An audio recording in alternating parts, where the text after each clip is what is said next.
What the hell do you think you're doing with that tin star, boy? Watch that boy shit, redneck. You talking to the sheriff of Rock Ridge.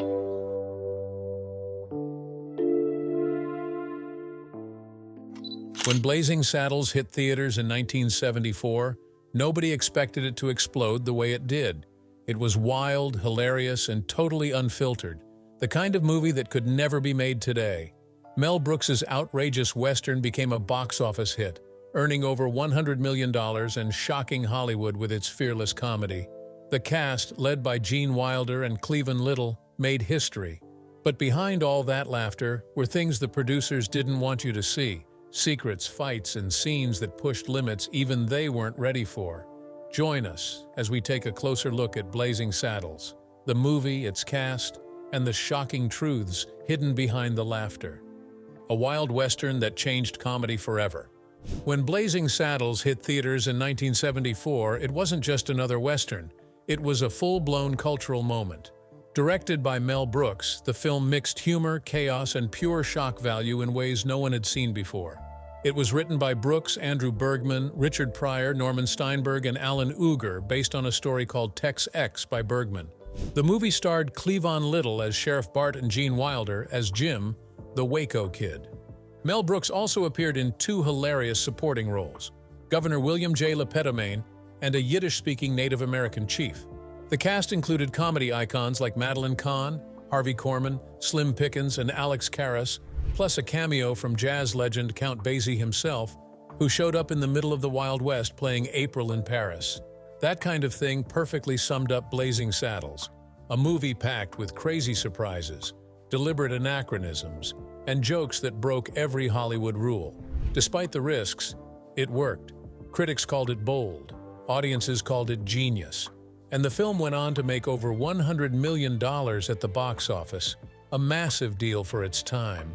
The American Film Institute even ranked it number 6 on its 100 Years, 100 Laughs list. And in 2006, the Library of Congress called it culturally, historically, or aesthetically significant. But what many don't know is that the movie almost didn't make it to theaters at all. When studio executives first saw it, they didn't laugh once. Mel Brooks later recalled, "When we screened it for executives, there were few laughs. The head of distribution said, 'Let's dump it and take a loss.' If not for Warner Brothers president John Calley, who insisted they at least release it in 3 major cities, New York, Los Angeles, and Chicago, the movie might have vanished. But once audiences saw it, everything changed.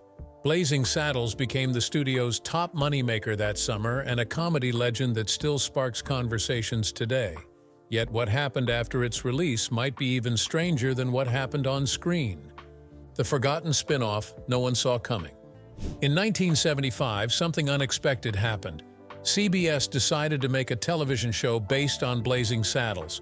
It was called Black Bart, and it starred actor Louis Gossett Jr. as a black sheriff in a small western town. The idea came from Warner Brothers, who wanted to continue riding the success of the movie. But unlike the film, the show didn't involve Mel Brooks or the original writers. Brooks was busy with another TV comedy when things were rotten, and co-writer Andrew Bergman had moved on too. So CBS hired writers Michael Elias and Frank Shaw to take on the project. "Frank and I had watched Blazing Saddles and we loved it," Elias said later. "We knew Mel, and when CBS asked if we wanted to write a Blazing Saddles TV show, we said yes." Their excitement, however, didn't make the job easier. Turning one of the most controversial and hilarious movies ever made into a clean half-hour network show was no small task. Blazing Saddles had tackled racism head-on and used language and jokes that would never pass TV censors. The movie could do things you could not do on television, Louis Gossett Jr. once explained, and they didn't translate it properly enough from a movie to a television series. All the funny stuff was taken out. You could have just said it was a brand new story. The pilot episode featured Gossett's sheriff moving to a town called Paris, Arizona, where the people weren't thrilled about having a black lawman. The show included similar character types from the movie, but with different names. Steve Landsberg even played a new version of Gene Wilder's Waco Kid. My name is Jim, but most people call me Jim. Still, once CBS executives saw the finished pilot, they weren't convinced. They decided not to continue the show, airing the pilot only once in April 1975 as a special comedy presentation. And just like that, Black Bart disappeared from TV history, or so people thought. The hidden show that sparked a Hollywood mystery. For years, fans believed the story of Black Bart ended there. But decades later, rumors began to surface online that something strange had happened behind the scenes. People started claiming that CBS and Warner Brothers had secretly filmed more than just one episode. The story went that the studio kept making new episodes every year, without ever airing them, to hold on to the rights to Blazing Saddles. It sounded wild, but the theory gained traction fast. Fans said Warner Brothers had a contract with Mel Brooks that required them to produce new Blazing Saddles-related material to keep the rights. According to the rumor, they used Black Bart to do exactly that, shooting episodes in secret, year after year, just to satisfy the contract. Some even said that Mel Brooks himself once admitted that Warner Brothers had hidden the series from him for years, before finally showing him 3 episodes. Actor Louis Gossett Jr. was also quoted as saying he had to return to film more episodes because of his contract. Soon the story took on a life of its own. YouTube videos, Reddit threads, and articles started spreading the idea that there were multiple full seasons of Black Bart locked away in a Warner Brothers vault. The story even made its way onto IMDb trivia pages and Wikipedia entries. What started as a small rumor turned into a full-blown Hollywood conspiracy. People wondered, could an entire show really have been filmed just to never be shown? It seemed almost too strange to be true.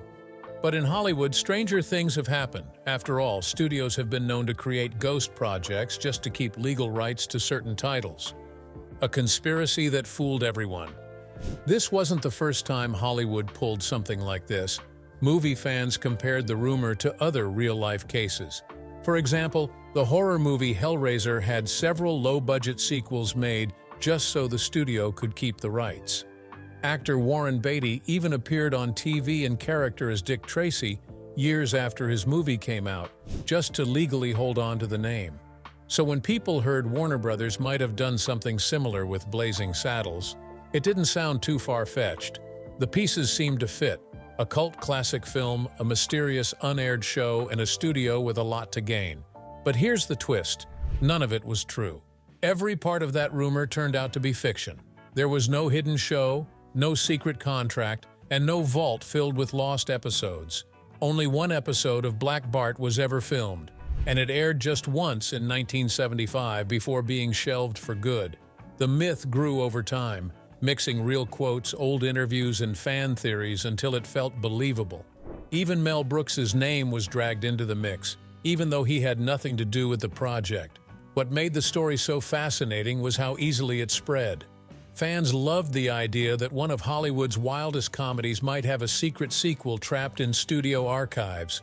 It added another layer to the already chaotic legacy of Blazing Saddles. But the truth was simple. Black Bart was just a failed TV experiment that couldn't live up to the movie's wild humor or cultural shock value. Still, the fact that so many people believe the story shows just how powerful Blazing Saddles remains. Its mix of satire, controversy, and laughter continues to spark curiosity decades later. And while the secret show never existed, the mystery around it became part of the legend itself, a strange twist that even Mel Brooks might have laughed at. Speaking of which, when Blazing Saddles was released, it became one of the funniest and most daring comedies ever made. A comedy that changed Hollywood forever. Directed by Mel Brooks, it was a wild Western satire about a black sheriff named Bart, played by Cleavon Little, who is sent to save a racist town with the help of a drunken gunslinger called the Waco Kid, played by Gene Wilder. The movie made fun of racism, Hollywood's old Western cliches, and the boundaries of comedy itself. It wasn't afraid to take risks, using jokes that were both silly and smart, and at times shockingly bold for the 1970s. Mel Brooks didn't just direct, it was his full creative storm. He co-wrote the script, played 4 different roles in the film, and filled every scene with absurd humor. What started as a small, strange project turned into a giant success. The movie was nominated for 3 Academy Awards and became one of the biggest box office hits of the decade. It also ranked high on the American Film Institute's 100 Years, 100 Laughs list of the greatest comedies ever made. But the road to success was far from easy. Behind the camera, chaos, creative clashes, and bold decisions shaped this masterpiece. And it all started with one surprising influence: Malcolm X. The script that started with Malcolm X. Before Mel Brooks ever touched Blazing Saddles, the story came from a young writer named Andrew Bergman. He was only in his 20s when he wrote a short story called Tex X, a play on the name of Malcolm X.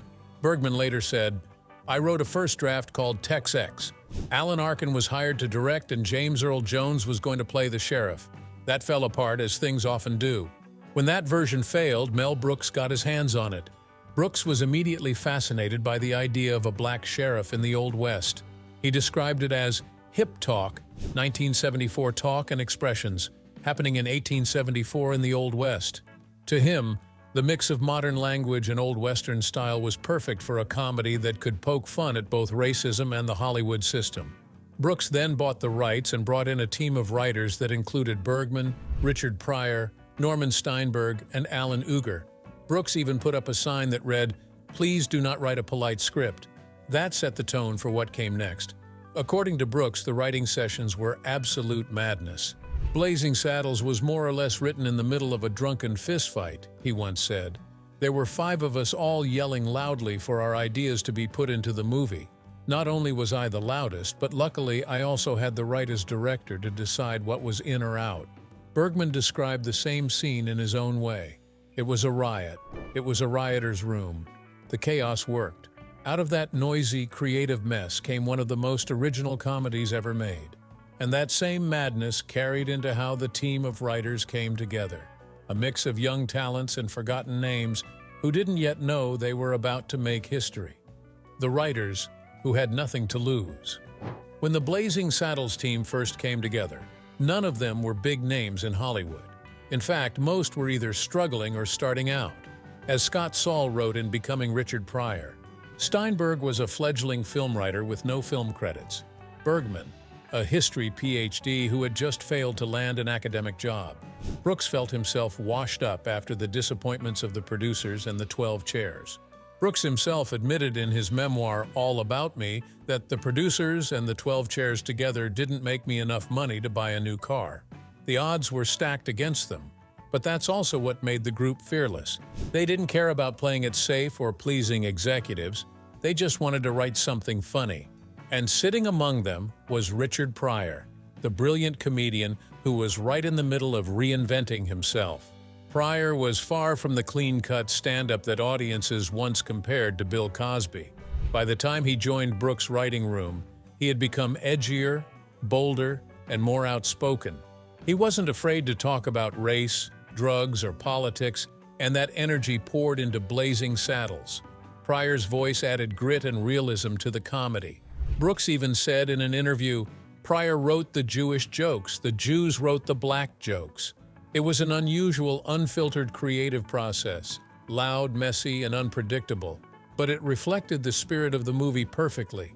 Even the idea of how it should be received was unconventional. Brooks later told Playboy, "It was designed as an esoteric little picture. We wrote it for 2 weirdos in the balcony, for radicals, film nuts, guys who draw on the washroom wall, my kind of people. But fate had other plans." What Brooks thought would be a small, offbeat comedy exploded into a worldwide success that changed film comedy forever. Richard Pryor's demands and Mel Brooks's madness. Despite all the chaos, Blazing Saddles wouldn't have been the same without Richard Pryor's unique input. He wasn't just a writer, he was also an unpredictable force. According to Becoming Richard Pryor, he had only 2 requests before joining the writing team in New York: train fare and a bottle of brandy waiting for him in the writer's room. That was classic Pryor, brilliant and eccentric. He had left Los Angeles for Berkeley, where he drew inspiration from the Black Panthers and radical thinkers. He wanted to make comedy that told the truth, no matter how uncomfortable it made people feel. That kind of energy was exactly what Blazing Saddles needed. Brooks and Pryor's humor clashed and connected in strange ways. One moment they were laughing together, the next they were fighting over jokes. But somehow, through the noise and confusion, the movie found its voice. Brooks called the process mad but magical. He wanted the writers to take risks, and Pryor gave the script a heart that was raw and real. Even though Pryor didn't end up starring in the movie as Bart, the studio thought he was too unpredictable. His fingerprints were all over the film. The mix of sharp racial humor, absurd gags, and fearless honesty came directly from him. Brooks said, "What grabbed me were the possibilities of a modern black man arriving in the traditional West. That idea of placing a confident, witty black man in the middle of a racist, old-fashioned town was bold for its time. But much of its boldness came from one man, Richard Pryor. Even though he didn't star in the film, his voice and courage shaped its entire tone. The word that shocked Hollywood. As writer Andrew Bergman once said, "If you have 3 Jews in a room, you're going to be very skittish about writing jokes about a black man. What's permissible? What isn't permissible?" Richie gave us license, which was an enormous gift. Mel Brooks agreed, saying, "I said I can't say the N-word, I need him. He has to bless it. I need a black guy to bless that word." Pryor understood that the film wasn't just about laughs. It was about exposing racism by mocking it. On the film's 40th anniversary Blu-ray, Brooks recalled Pryor telling him, "No, we are writing a story of racial prejudice. That's the word, the only word. It's profound, it's real, and the more we use it from the rednecks, the more the victory of the black sheriff will resonate." That mindset gave Blazing Saddles its edge. It wasn't afraid to go where other films wouldn't. And Pryor didn't just bring courage, he brought creativity, humor, and truth. He even came up with lines like Mongo's famous "Mongo only pawn in Game of Life," a joke that perfectly captured the film's weird blend of wisdom and absurdity. Every script meeting was loud, messy, and full of wild ideas, but somehow, out of that chaos came something that broke barriers and still makes people laugh 50 years later. But while Pryor was shaping the script behind the scenes, another unforgettable moment was happening on camera, or rather before it. Madeline Kahn's unforgettable audition. Mel Brooks was casting the role of Lily Von Shtupp, the glamorous yet comedic showgirl inspired by Marlene Dietrich. When he met actress Madeline Kahn for the part, things didn't go quite as expected. Brooks later remembered that when he asked to see her legs during the audition, she immediately shot back, "So it's that kind of an audition?"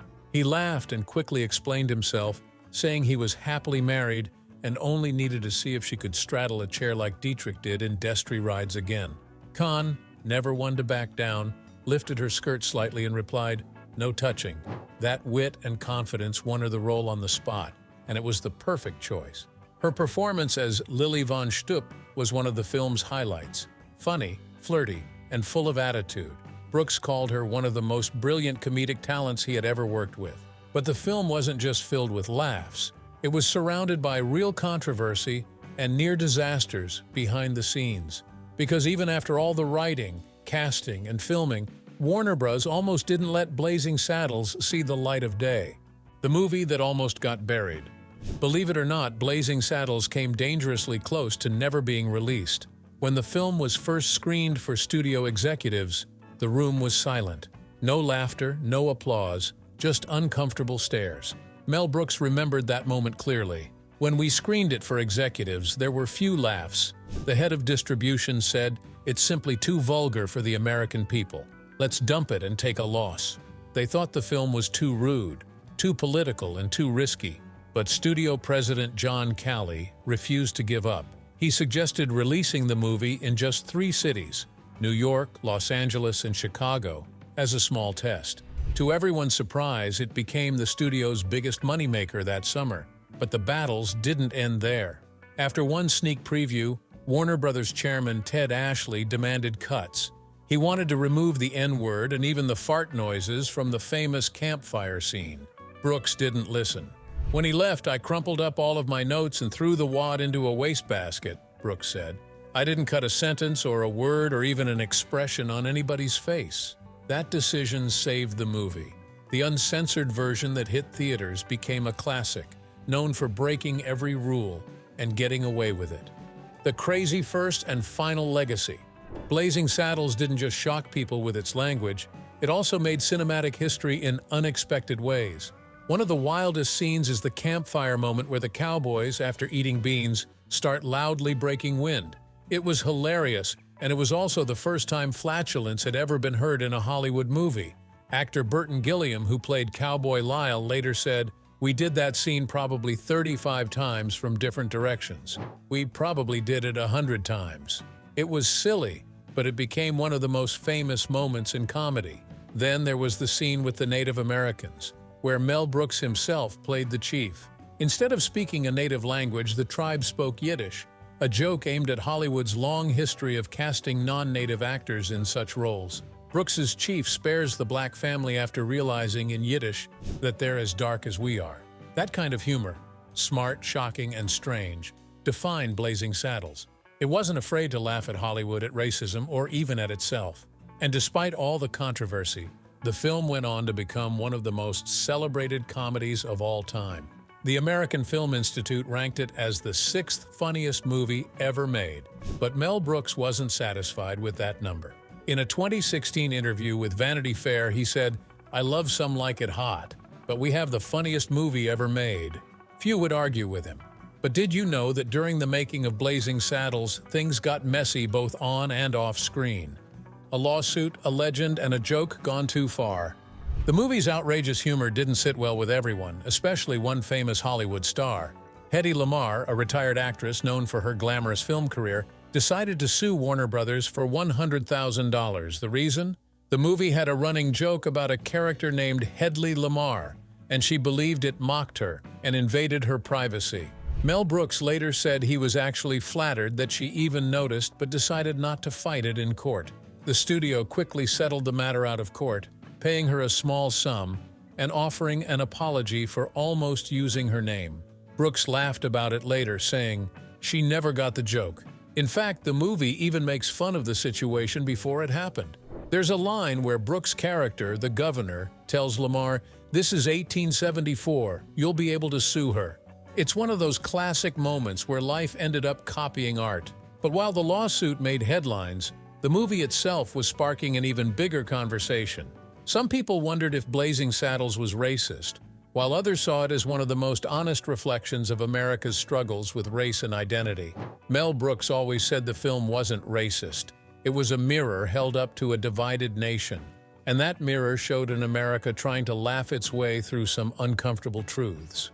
A comedy that reflected a divided America.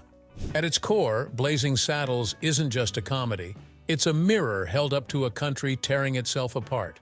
Mel Brooks used absurd humor to say what most people were too afraid to admit out loud. America was struggling with who it was and what it believed in, and this movie captured that identity crisis in the most unexpected way, through laughter. Comedian Stephen K. Amos once said, "For me, it redefined satire for the 20th century." And he was right. The film took the polished image of the classic Western, the fearless white hero saving the helpless, and flipped it completely upside down. Instead of another story about a white savior, Brooks made the savior a black sheriff named Bart, played by Cleavon Little. That one creative decision changed everything. The villains in the film, greedy and corrupt officials, deliberately hire Bart hoping his presence will drive the racist townsfolk away. What they don't expect is for him to outsmart everyone. With charm, intelligence, and humor, Bart becomes the very thing the town needs, a real leader. The irony is sharp, and that's where Brooks's genius shines. He wasn't mocking the victims of racism. He was exposing the ones who created it. The film's strength lies in its moments of uncomfortable honesty. One scene shows an old white woman casually insulting Bart after he politely wishes her good morning. Later, she turns up again, awkwardly offering him a pie as a peace gesture. Not quite an apology, but a sign that maybe change is possible. Scenes like that make the film more than just a collection of jokes. They show the humanity buried under the hate, the possibility that people can evolve, even if slowly. Then there's Bart's unlikely friendship with the Waco Kid, played by Gene Wilder, a broken-down, drunken gunslinger who's seen too much of life's hypocrisy to take anything seriously. Their bond is funny, warm, and deeply symbolic. They come from different worlds but share the same ability to see through the madness around them. Together they laugh at the world's prejudice, often using humor as armor. Another standout is Mongo, the massive, dim-witted henchman sent to kill Bart. Instead of fighting him, Bart shows him kindness, and they end up as friends. Mongo's famous line, "Mongo only pawn in game of life," written by Richard Pryor, perfectly captures how ignorance is manipulated by those in power. It's both funny and heartbreakingly real. Pryor's influence runs through the whole movie. He gave Blazing Saddles its sharp edge and authenticity. Known for pushing boundaries in his stand-up, Pryor often used comedy to confront racism directly. Brooks later explained that he told Pryor he couldn't use the N-word without his approval, saying he needed Pryor to bless it. Pryor reportedly responded that they were writing a story about racial prejudice, and that the word was necessary because it was real and meaningful. That raw honesty, Brooks believed, was what made the film so groundbreaking. The harsh language wasn't meant to offend, but to expose the truth. Even today, people debate whether such words should be used in art. But Blazing Saddles wasn't promoting hate, it was dismantling it.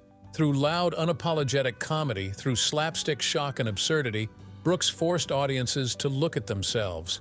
And when the movie literally broke out of its own set in the final act, smashing the walls between fiction and reality, it felt like a metaphor for America itself, a country breaking out of denial, facing its flaws, and finally daring to laugh at its own hypocrisy. Do you think a movie like Blazing Saddles could ever be made today without causing outrage? Share your thoughts in the comments below. And don't forget to hit like, subscribe, and stay tuned for more incredible stories from Hollywood's fascinating history. See you next time.